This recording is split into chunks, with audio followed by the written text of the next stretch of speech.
When we deal with strategic analysis, we actually have to evaluate the external environment.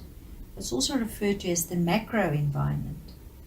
And then internally within the law enforcement organization, we should focus on the industry or internal organization. Here we can use the industry organizational model. We will focus specifically on the internal organization, environment of this organization, and we will look at the resources and capabilities that we need to manage within these organizations and deal with strategic analysis. Here we can use the resource-based model in your handbook.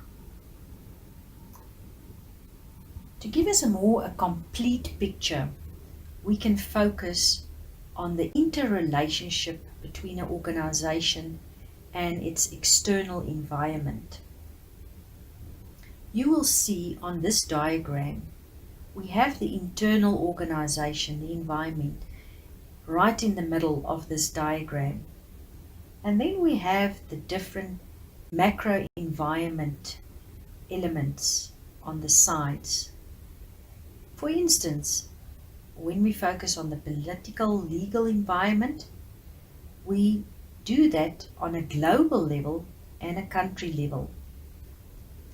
You can here imagine, for instance, political decisions that were made, for instance, on legislation changing. How did that impact on your specific managing function? Also demographics, as I've mentioned earlier. What does the demographics say about the area where you are responsible to manage in? In the industry or market environment, right in the middle of this diagram, we look at different aspects, like competitive rivalry. In the private sector, we will look at power of suppliers, substitute of products or services in our case, entry barriers, power of buyers, government policies, etc. All these are in interrelationship with our law enforcement organization. When we look at the strategic importance of the external environment, there's a couple of things that we will be focusing on, and that's important for you in your managerial role. We can make use of scanning, monitoring, forecasting, and assessing. We must always, at all times, keep in mind that the macro environment has such an important impact on our role as managers. We can, for instance, never forget the economic environment.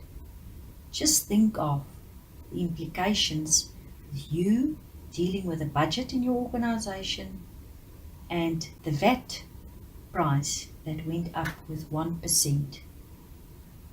How does that impact on you and your managerial function? Will you compile the budget? Are you still within the parameters of that budget? We can also focus on the technological environment, the political, the socio-cultural environment in the same way. If we do that, we will realize we can never manage without taking these important environments into consideration. It's therefore important to always assess the turbulence in the external environment. There are certain elements that are more turbulent than others, different levels. So we should always keep in mind that we do not focus on a stable external environment.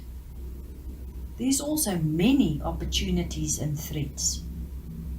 Here we can use the priority matrix to have a look at that.